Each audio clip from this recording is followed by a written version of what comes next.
My mom said I wasn't welcome at Christmas because my stepdad's parents, who hate me, would be there. So I cut all ties with them and stopped their financial support. But a few months later, they showed up at my doorstep.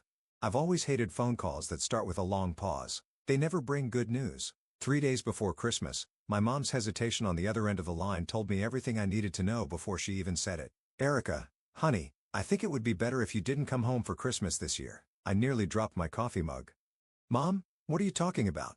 It's just, well, Richard's parents are coming, and they don't want to see you. And they've made it quite clear." I sank down onto my couch, trying to process what I was hearing. Richard was my stepdad. He'd been married to my mom since I was 10, and his parents had never liked me. But this was different. This was my mom choosing them over me. "We've always spent Christmas together," I said, trying to keep my voice steady. "Every single year since Dad died, it's our tradition." "I know, honey, but what? You're seriously picking other people over your own daughter? For Christmas?" The silence that followed was worse than any excuse she could have given. When she finally spoke, her voice was tight. "Erica, they've threatened to cut Richard out of their will if they find out we're still in contact with you. They told us they won't leave him an inheritance and will stop talking to us altogether. So this is about money?" I was merely shouting no. "It's not just that," she said quickly. "I've told them that we haven't been in touch with you for years. I need you to go along with this. It's just this once." I laughed, but there was no humor in it. "You want me to pretend I don't exist in your life? That's your solution?" "Richard's parents are difficult people, Erica. They're spiteful and stubborn. We need to make sure they believe no one in the family talks to you anymore. You need to understand." I hung up. I couldn't listen anymore. To understand why Richard's parents hated me so much, you'd have to go back more than 20 years. My real dad died in a car accident when I was 4. For 6 years, it was just Mom and me against the world. Then she met Richard, a widower with a 9-year-old daughter named Hannah. When they got married, Richard and Hannah moved into our house. Things were okay at first. Hannah and I got along well enough. We argued sometimes like sisters do, throwing pillows at each other and fighting over who got the remote. Normal kid stuff. Richard's parents, though, they hated me from day one. They called me rude and ill-mannered. It's obvious she grew up without a father. They'd say right in front of me, like I wasn't even there. When they visited, they'd bring presents for Hannah and nothing for me. They'd talk around me, through me, but never to me. The worst of it happened when I was 14. Mom and Richard went on vacation, leaving Hannah and me with Richard's parents. Usually, we'd stay with my Aunt Sarah, Mom's sister, but she was busy that time. Richard's parents weren't happy about having us, especially me, but they reluctantly agreed. After a week cooped up together, Hannah and I got into a fight over the laptop. We were both bored out of our minds, and tensions were high. During the argument, I pushed her, not hard, just a shove. But she lost her balance, fell awkwardly, and broke her arm. The scream that came out of Hannah was blood-curdling. Her grandparents came running. Her grandfather whisked her off to the hospital while her grandmother called Richard, hysterical. "You need to come home right now," she shrieked into the phone. "Erica beat Hannah badly and broke her arm. She needs to be in a psychiatric clinic. She's completely out of control." After that call, everything changed. They locked me in a bedroom, took my phone, and only opened the door to slide in meals. They called me a rabid animal and threatened me with juvenile detention. Mom and Richard cut their vacation short and came home 3 days later. Richard was furious, said he couldn't trust himself to be around me. They sent me to stay with Aunt Sarah for 2 months. When I finally came home, Richard barely spoke to me. Hannah and I made up quickly. Ironically, the incident brought us closer. My parents forced me into therapy for anger issues I never had. The atmosphere at home was suffocating after that. When I turned 18 and left for college in another city, it felt like escaping prison. During college, I only kept in touch with Mom and Hannah. I studied administration and management, working my ass off to make something of myself. In my junior year, my friend Olivia and I got internships at her dad's restaurant chain. I put together a development plan that shocked everyone when it actually worked. Profits jumped within months. After graduation, Olivia's dad offered me a job. He was handing the restaurant management company over to Olivia, and she wanted me as her executive director. I'd be responsible for business development and modernization, essentially her right-hand woman. Olivia and I transformed that restaurant chain. We set up food delivery services, developed a mobile app, and created workspaces where customers could use laptops while ordering food. We started cooking classes, installed live feed cameras in the kitchens to show off how clean and efficient they were, and designed special zones for selfies in each restaurant. Young people started flooding in. We kept the old customers and attracted tons of new ones. Business boomed, and suddenly I had a salary I'd never dreamed of. For the first time in my life, I had savings. That's when Mom called about Richard's job problems. He's been let go, she explained. We're struggling to make the mortgage payments. Then Richard got on the phone. Erica, I'm sorry for everything. You're our only hope right now. So I agreed to help. Every month, I sent money for their mortgage payment. Eventually, Richard found part-time work, but I kept paying anyway. It wasn't a hardship for me, and they'd gotten used to the help. I thought I was buying a better relationship with them. I was wrong. After that awful call with Mom, I sat on my couch for what felt like hours, just staring at my phone. My thoughts were a mess. I needed to talk to someone who'd understand. I dialed Hannah's number. Hey, sis. What's up? Hannah's cheerful voice was such a contrast to how I was feeling. Mom just called, I said, my voice shaking a little. She told me not to come home for Christmas because your grandparents will be there. Your grandparents threatened to cut Richard out of their will if they found out they still talk to me. Apparently, she's been telling them for years that they don't have any contact with me. That's bullshit, Hannah rarely cursed. What the hell is wrong with them? She wants me to play along, I continued. Pretend I'm not part of the family anymore, so your grandparents will leave them money someday. Well, the hell with it, Hannah said firmly. If you're not welcome there, then I'm not coming either. If they're choosing money over you, then they can do Christmas without both of us. Tears welled up in my eyes. After everything we'd been through, Hannah was still the one person in my family who had my back unconditionally. After hanging up with Hannah, I felt slightly better. I called a few friends who I knew didn't have family plans for Christmas. By the end of the night, I had organized an impromptu orphan Christmas at my apartment with Hannah and 5 friends. The day before Christmas, Hannah arrived with a small suitcase and a bag full of decorations. I raided the dollar store, she said, dumping glittery ornaments and tinsel on my coffee table. Your place needs some Christmas spirit. We spent the evening decorating my apartment, drinking wine, and catching up. Neither of us mentioned Mom or Richard or the inheritance situation. For a few hours, it was just like old times. Christmas Day was nothing like the formal, tense affairs we'd grown up with at home. My friends arrived around noon, each bringing food, drinks, or games. We ate too much, laughed too loud, and drank probably more than we should have. It wasn't traditional, but it was real. By the end of the night, even Hannah admitted it was the best Christmas she'd had in years. But of course, reality has a way of intruding. While scrolling through Instagram before bed, I saw a post from Mom. There she was, smiling next to Richard's parents in their living room, everyone wearing matching Christmas sweaters. The caption read, "So blessed to spend this special day with family." Family. The word felt like a knife twisting in my gut. I wasn't family anymore. I was an inconvenient truth to be hidden away. I couldn't sleep that night. The Instagram post kept replaying in my mind, along with every monthly mortgage payment I'd been making. Every time I sent that money, I thought I was healing old wounds, building bridges. Now I realized I'd just been buying the illusion of family. The next morning, I made a decision. I opened my banking app and canceled the automatic transfer to my parents' mortgage account. Maybe it was petty, but I was done being used. 2 weeks passed. I threw myself into work, grateful for the post-holiday rush of new restaurant customers with their New Year's resolutions to try new places. Olivia and I were working on plans to open a new location, and I welcomed the distraction. Then Mom called. I almost didn't answer, but some part of me wanted to hear what she had to say. Erica, there's a problem with the mortgage payment, she said without even saying hello. Did you forget to send it? I didn't forget, I replied, keeping my voice steady. I canceled it. There was a beat of silence. What do you mean? You canceled it? I mean, I'm not paying your mortgage anymore, but we're counting on that money. Her voice rose in panic. The payment is due today. You should have thought about that before you betrayed me for your in-laws' money, I said. You chose them over me. Now you can ask them to pay your mortgage. This is about Christmas? Erica, you're being childish. We explained why. You explained that money is more important to you than I am. Message received. Her tone changed then, from panicked to accusatory. I know what you did, you know. You convinced Hannah not to come for Christmas. You turned her against us. What? I didn't. Do you know what I had to tell Richard's parents?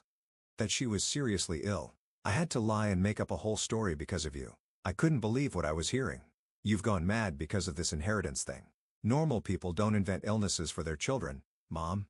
They don't disown them for money. You have no idea what you're talking about, she spat. After everything we've done for you. What exactly have you done for me lately, Mom?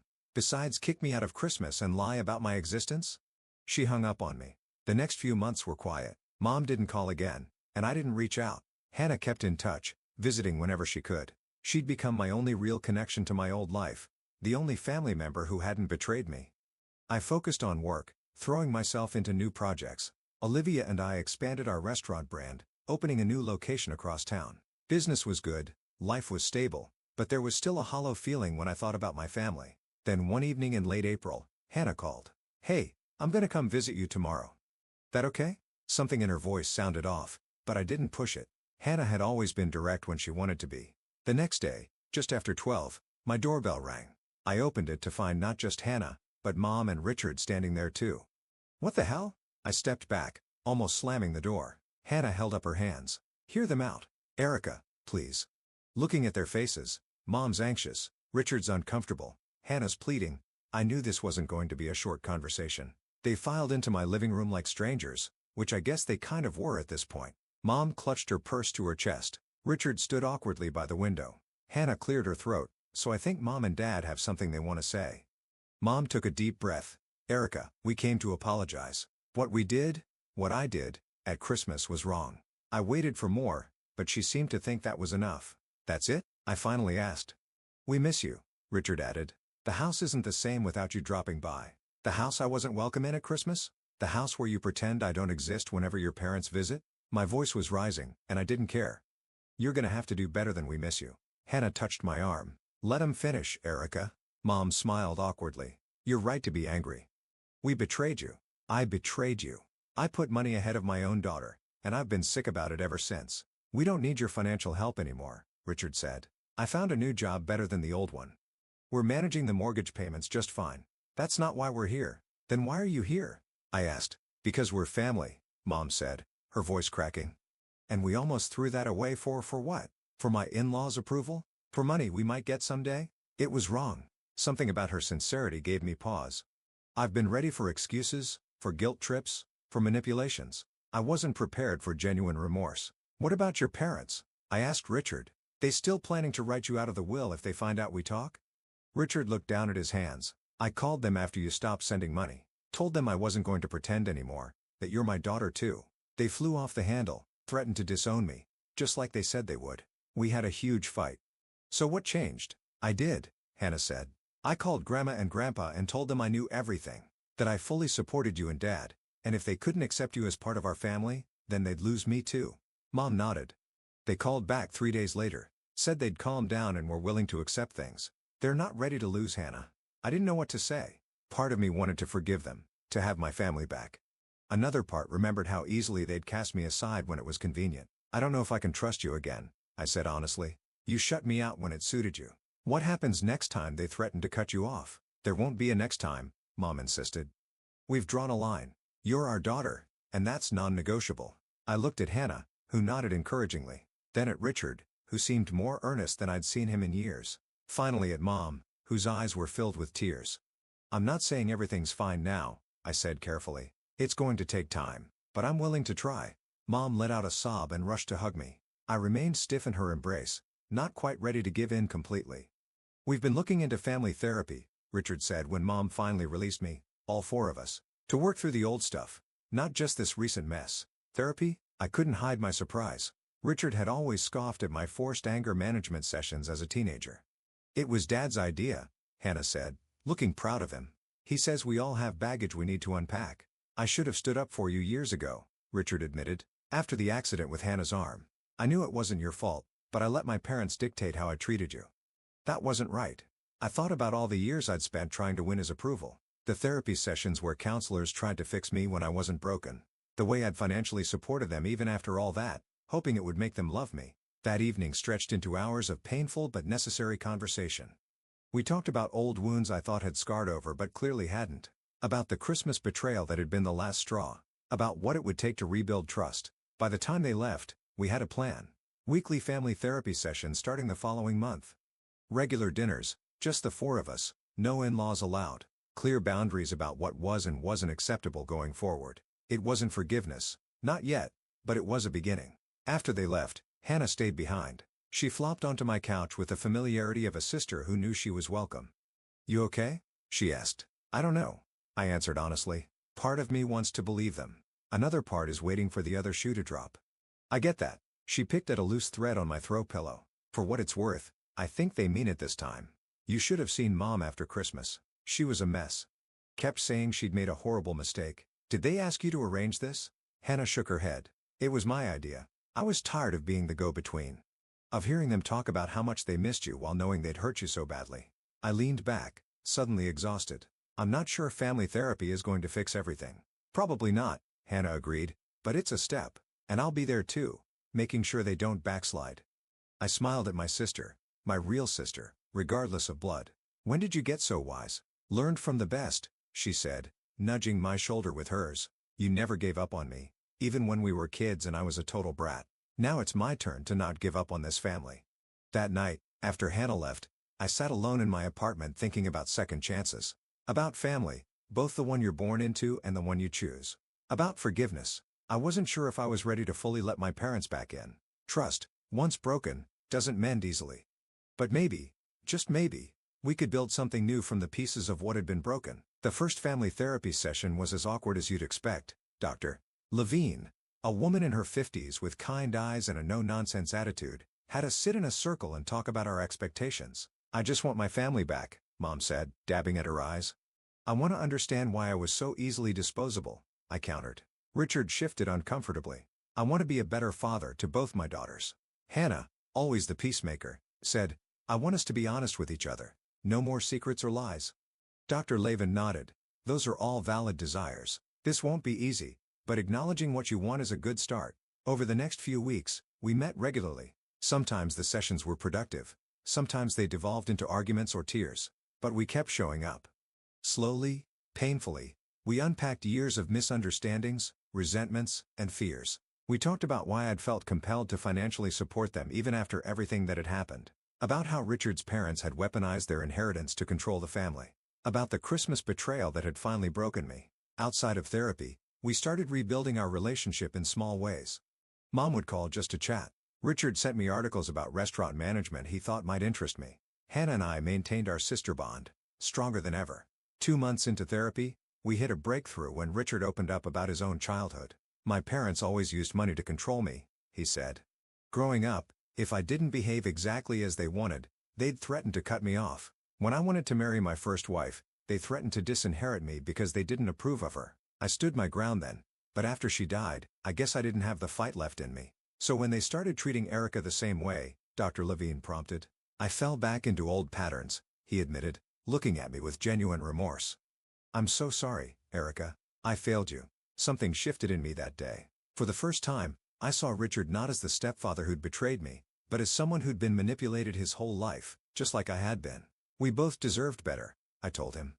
By the 3rd month of therapy, we were ready to test our new family dynamics in the real world. Mom invited me over for dinner at their house, my childhood home. I hadn't been there since before Christmas. As I pulled into the driveway, my stomach churned with anxiety. What if Richard's parents showed up unexpectedly? What if this was all an elaborate trap? But when I walked in, I was greeted by the smell of my favorite meal, Mom's lasagna, and a dining room decorated with photos. Photos of me graduating college. Photos of Hannah and me together. Photos of all 4 of us from happier times. We put these back up, Mom explained, following my gaze. They belong here. You belong here. Dinner wasn't perfect. There were still awkward pauses and moments when old tensions threatened to resurface, but it felt like progress. After dinner, Richard pulled me aside. I need to show you something, he said, leading me to his office. On his desk was a legal document. What's this? I asked. I've been working with a lawyer to ensure that whatever happens with my parents' inheritance won't affect what I leave to you and Hannah. You'll both be treated equally in my will, no matter what. I stared at him, speechless. It's not about the money, he clarified quickly. It's about making sure you know that you are my daughter, Erica. Not by blood, but by choice. And nothing, not my parents, not their money, will ever change that again. I didn't cry often, but I cried then. On the drive home that night, I called Hannah. You won't believe what just happened, I told her, recounting the evening. I believe it, she said. Dad's been working on that will thing for weeks. He wanted it to be perfect for you. When did everything change so much? I wondered aloud. When you stood up for yourself, Hannah replied. You showed them they couldn't have it both ways. They couldn't treat you like garbage and still expect your financial support. It made them realize what they were losing. She was right. By cutting them off, both emotionally and financially, I'd forced them to make a choice. And surprisingly, they'd chosen me. The next therapy session, Dr. Levine asked us to share what we'd learned so far. I've learned that I can't control how others treat me, but I can control how I respond, I said. I don't have to keep paying, literally or figuratively, for people to love me. I've learned that I married a strong woman, Richard said, looking at Mom, who raised an even stronger daughter, and that standing up to my parents was long overdue. I've learned that family isn't just about blood or obligation, Mom added. It's a choice we make every day. Hannah smiled. I've learned that my sister is a badass who doesn't take crap from anyone anymore. We all laughed at that. 6 months after the Christmas that almost destroyed our family, we all went to dinner at a new restaurant my company had opened. As we sat around the table, laughing and sharing stories, I realized something important. We weren't the same family we'd been before. That family had been built on unspoken resentments, fear, and obligation. It wasn't perfect. We still had bad days. Richard's parents were still a complicated presence in our lives, though they'd been remarkably quiet since our reconciliation. Old hurts sometimes resurfaced. But we were committed to working through it together. And that, I was beginning to believe, made all the difference.